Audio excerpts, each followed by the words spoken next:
Hey, Chris Bryan here, co-founder of Email Direct, talking today about how easy we've made email campaign automation. To get started, I'm going to jump right into our workflows, and I'm going to create a new workflow. In our first example, let's go ahead and automate a welcome series of emails to all new subscribers. So what you're looking at here is a visual representation of our workflow. Something to know about workflows is that workflows are running 24 hours a day in the background, and they're looking for subscribers every 5 seconds that might qualify for the entry requirements of your workflow. The entry requirements are set right here, right before the starting line of our workflow. So let's go ahead and click on Edit, choose a parent publication, and specify that we want to target all new subscribers as of today for our welcome series. So the next thing that I'm going to do is go ahead and build out the logic that I want to automatically execute once subscribers enter my workflow. So I'm going to click on Specify First Workflow Action here. And the first thing that I'm going to do as soon as they subscribe is I'm going to send them our welcome email number 1. And I'm just going to plug in anything here into the from and subject line. And now we have our campaign here. And notice that the system automatically pops a time delay here after our email campaign to remind us to space out our email campaigns with some time so that we don't send them out one right after another. It doesn't have to be 7 days. We can update that to something like 2 days perhaps. And after we've held that subscriber at that time delay for 2 days, then we might want to send the second email in our welcome series, which in this case is the new subscriber savings offer.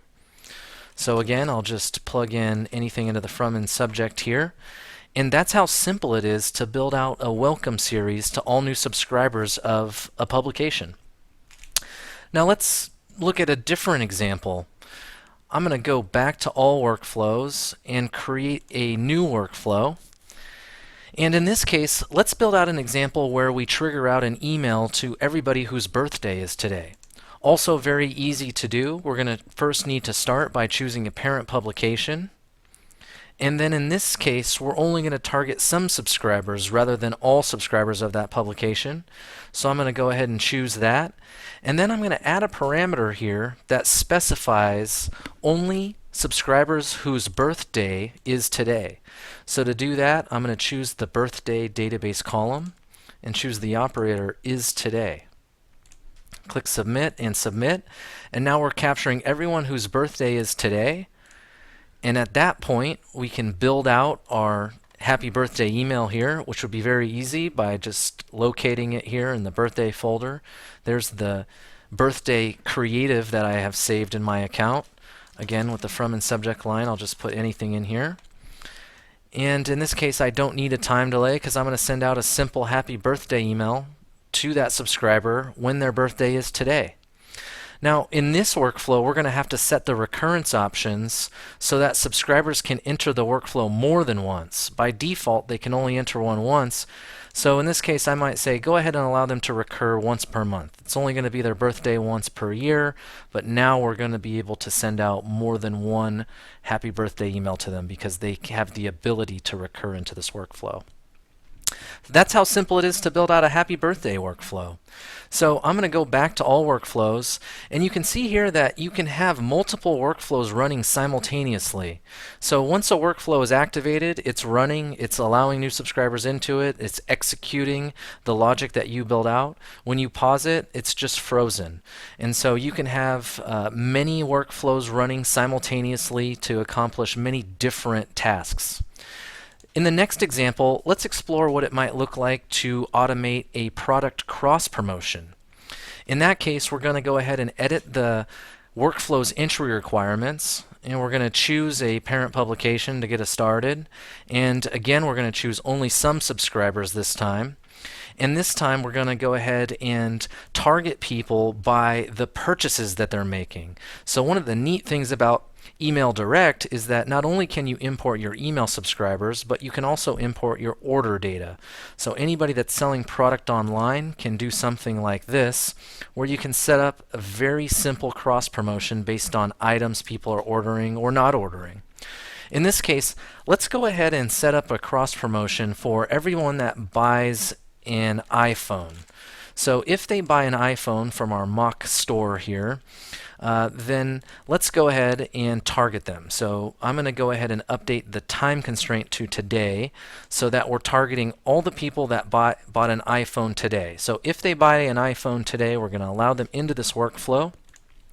And so if they bought an iPhone today, let's go ahead and use the campaign, or the time delay node rather, to wait, let's say 4 days, give them time to get their phone in the mail, perhaps.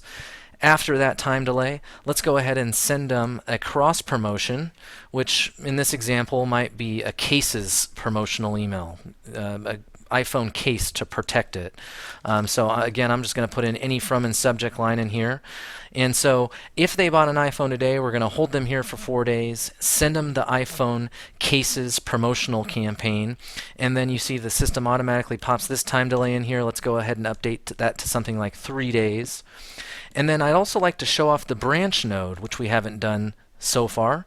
But with the branch node, you can divert subscribers down one of two ways, either down the yes path or the no path. And branches are again powered by Email Direct filters, so you can use those parameters right here on the fly to do things like if they open the campaign that I just sent them, the iPhone cases promotional campaign, after 3 days, then send them down the yes path. However, if they didn't open it, let's send them down the no path. Down the no path, you might want to do something like send it to them again, but this time with a different subject line. So that's a way that you can follow up on an email that didn't get open using a branch within your workflow.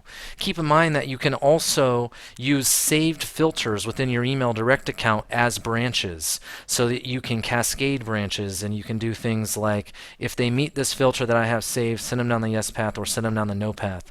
So a lot of flexibility there. Very easy to accomplish drip campaigns, cross promotions, welcome series, happy birthday emails, and a lot more. Again, this is Chris Bryan, co-founder of Email Direct. If you enjoyed what you saw today, we would love to show you more. Simply email us at sales@emaildirect.com, request a demo, and we'll give you a personal demo and we'll help relate it to your business and how it's applicable to saving you time and increasing your subscriber engagement. Thanks again for your time.